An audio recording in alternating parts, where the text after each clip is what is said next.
Hello friends, welcome to சுவை தேடி.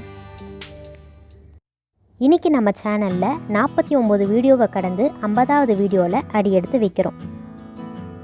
இதுக்கு முழுக்க உங்களோட சப்போர்ட்டும் உங்களோட என்கரேஜ்மெண்ட்டும் தான் காரணம். மேலும் மேலும் எங்களோட இணைஞ்சு எங்களுக்கு இதே சப்போர்ட்டையும் ஆதரவையும் நீங்கள் தரணும்னு நான் கேட்டுக்கிறேன். இன்றைக்கி நம்ம ஒரு அருமையான ஸ்வீட் ரெசிபி தான் பார்க்க போகிறோம். வாங்க பார்க்கலாம். முதல்ல நம்ம சர்க்கரை பாகு ரெடி பண்ணிக்கலாம். இதுக்கு ஒரு பாத்திரத்தில் 1 கப் சர்க்கரை, அதே கப்பில் 2 கப் தண்ணி மெஷர் பண்ணி ஆட் பண்ணிக்கோங்க.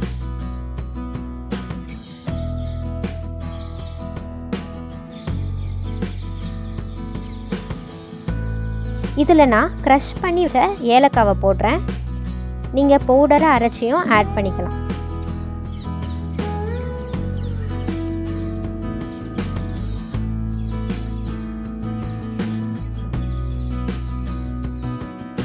இப்போ இதை ஹை ஃப்ளேமில் கொதிக்க விடுங்க. இப்போ இதை நீங்கள் தொட்டு பார்த்தா உங்களுக்கு பிசுபிசுப்பாக இருக்க மாதிரி இருக்கணும். இந்த ஸ்டேஜ் வந்ததும் நம்ம ஆஃப் பண்ணிடலாம். இப்போ நம்ம அதே கப்பில் 1 கப் பால் எடுத்துக்கலாம். பாலை நல்லா காய்ச்சிக்கணும்.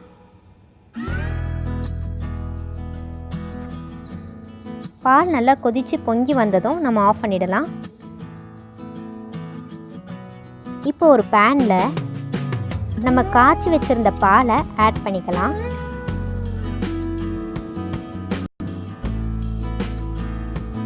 இதில் நான் க்ரஷ் பண்ணி வச்சுருந்த ஏலக்காவை ஆட் பண்ணிக்கிறேன். நீங்கள் பவுடராக இருந்தாலும் ஆட் பண்ணிக்கலாம்.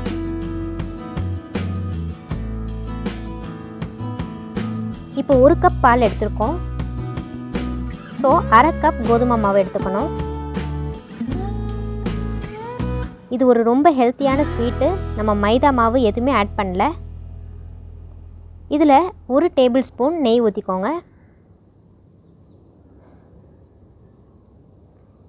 இப்போ இதை நல்லா கிளறி விட்டுறலாம். இந்த பாலிலேயே இந்த கோதுமை நல்லா வேகணும்.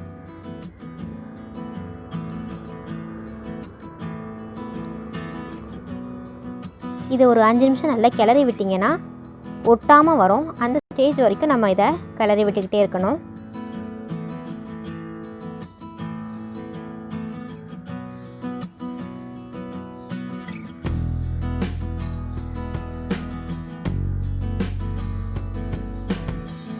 இந்த மாதிரி ஒட்டாமல் வர வரைக்கும் இதை நம்ம கிளறி விட்டுக்கிட்டே இருக்கணும். இப்போ இது ரெடி ஆயிடுச்சு. நம்ம ஸ்டவ் ஆஃப் பண்ணிக்கலாம். இப்போ கையில் கொஞ்சம் நெய்யோ எண்ணெயோ தடவி மாவை நல்லா பிசைஞ்சுக்கணும். கொஞ்சம் மாவு வெதுப்பாக இருக்கும் போதே இந்த மாதிரி நல்லா பிசைஞ்சுக்கணும். உங்களுக்கு ஒட்டாமல் வரும் நல்லா. இப்போ இதை சின்ன சின்ன உருண்டைகளாக பிடிச்சு வச்சுக்கலாம். முக்கியமான விஷயம் என்னென்னா, கிராக் விழாமல் பார்த்துக்கணும். 1-2 கிராக் விழ தான் செய்யும். ஆனால் மோஸ்ட்லி பெரிய பெரிய கிராக் விழாமல் பார்த்துக்கோங்க.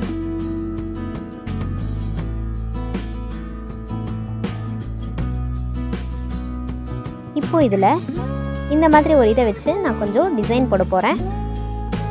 டிசைன் போடணுன்னாலும் பரவாயில்ல. இப்போ எல்லாத்தையும் நம்ம ரெடி பண்ணி வச்சாச்சு. இப்போ ஒரு கடாயில் நம்ம பொரிக்கிறதுக்கு தேவையான அளவு எண்ணெய் ஊற்றிக்கலாம். எண்ணெய் நல்லா காயட்டும். இப்போ எண்ணெய் நல்லா காஞ்சதும் நம்ம ரெடி பண்ணி வச்ச பால்ஸை ஒன்று ஒன்றா ஆட் பண்ணிக்கலாம். கொஞ்சம் தூரமாகவே ஆட் பண்ணிக்கோங்க. ரொம்ப கேர்ஃபுல்லாக ஹேண்டில் பண்ணணும். நடுவில் உடச்சிடக்கூடாது.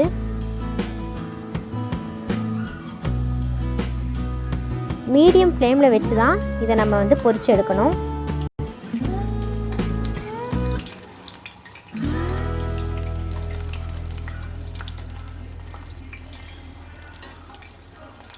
நல்லா ப்ரௌனாக வர வரைக்கும் பொரிச்சு எடுத்துக்கோங்க.